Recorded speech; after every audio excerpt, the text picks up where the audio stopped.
आपको बता दें कि एटीएस लगातार पूछताछ कर रही है और एटीएस कोशिश कर रही है कि हर उस तार को खंगाला जाए जिससे भी मुर्तजा का संपर्क रहा है। और हमारे साथ दो सहयोगी लगातार जुड़े हुए हैं, अजीत भी हमारे साथ जुड़े हुए हैं, विशाल भी हमारे साथ जुड़े हैं। चलिए दोनों की तरफ रुख करते हैं। सबसे पहले अजीत, आपने देखा कि एटीएस हर उसको तार को खंगालने में जुटी है जहां जहां कनेक्शन लगता है, क्योंकि उसके जो पहली पत्नी थी सादिमा, उससे भी पूछताछ हुई है, उसके ससुर से पूछताछ हुई है।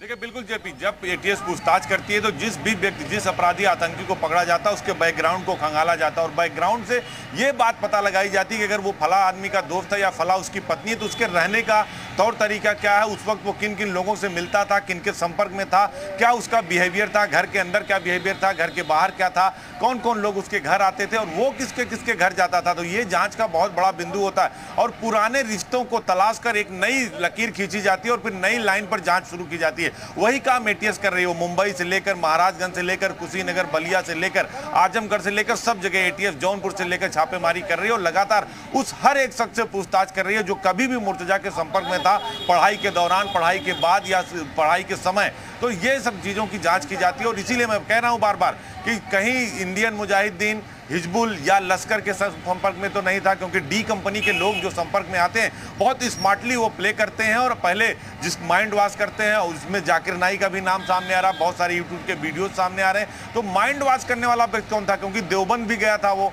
नेपाल भी गया था, क्या देवबंद और नेपाल का जो कनेक्शन है उसकी भी जांच की जा रही है। क्योंकि देवबंद को आपने देखा होगा जेपी, जब भी कभी पूरे हिंदुस्तान में कहीं आतंकी घटना होती है तो सबसे पहले एनआईए और एटीएस का छापेमारी देवबंद में होती है। इसीलिए योगी आदित्यनाथ ने पिछली सरकार में एटीएस का कमांडो सेंटर देवबंद में बना दिया, क्योंकि वहां बहुत ज्यादा न्यूसेंस क्रिएट हो रहा था। तो ये कहीं ना कहीं अपनी तरफ इशारा करता है कि एक दिन पहले वो देवबंद में था, एटीएस छापेमारी करती है, कई सारी चीजें बरामद होती हैं, हथियार बरामद होता है, उसके एक दिन पहले वो देवबंद से निकल जाता है, नेपाल जाता है। दो लोग जो उसके घर गए थे उनकी भी तलाश की जा रही है। जो विशाल कह रहे हैं कि अभी बहुत कुछ बाकी, अभी ये सिर्फ ट्रेलर है, पिक्चर पूरी बाकी है, क्योंकि ये छोटी घटना नहीं है।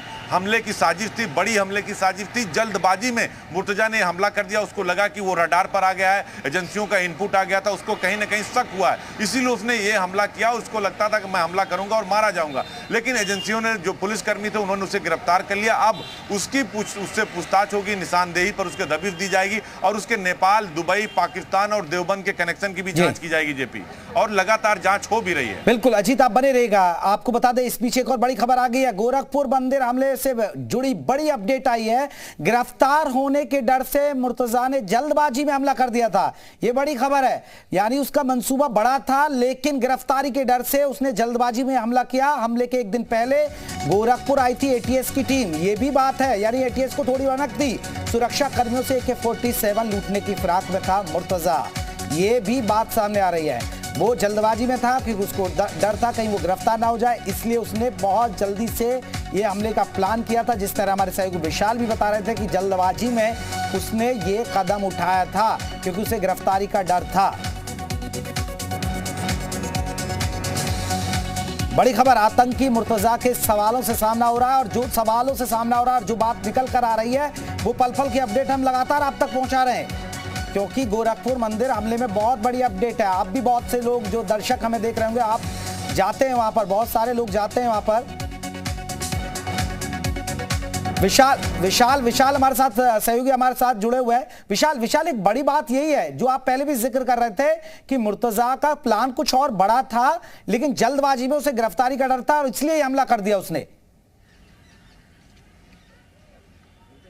देखिए बिल्कुल निश्चित तौर पर मुर्तजा का प्लान बहुत बड़ा था, ये बिल्कुल कह सकते हैं हम, क्योंकि मुर्तजा को ये एहसास हो गया था कि वो अब जांच एजेंसी की रडार पर आ गया है और यही वजह है कि उसने आनन फानन में एक प्लान बनाया जिसके तहत वो हथियार लेकर पहुंचा, चाकू और बाका, और उसने सोचा कि पुलिस वालों पर हमला करके उनकी बंदूक लूटकर उसी बंदूक से हमले को अंजाम देगा, एक बड़ा हमला करेगा ताकि इसकी जो गूंज है ये तमाम जगहों पर जो है सुनाई दे। और ख़ास बात ये है कि इसके लिए उसने जो है बहुत ज़्यादा तैयारी नहीं की, क्योंकि उसकी जो तैयारी थी वो एक बड़े हमले की थी, लेकिन वो बड़ा हमला वो प्लान नहीं कर पाया, क्योंकि अगर वो बड़ा हमला प्लान करता तो अपने साथ बड़े हथियार रखता, इसके साथ साथ तमाम जो है बम धमाके टाइप में कुछ प्लानिंग करता। विशाल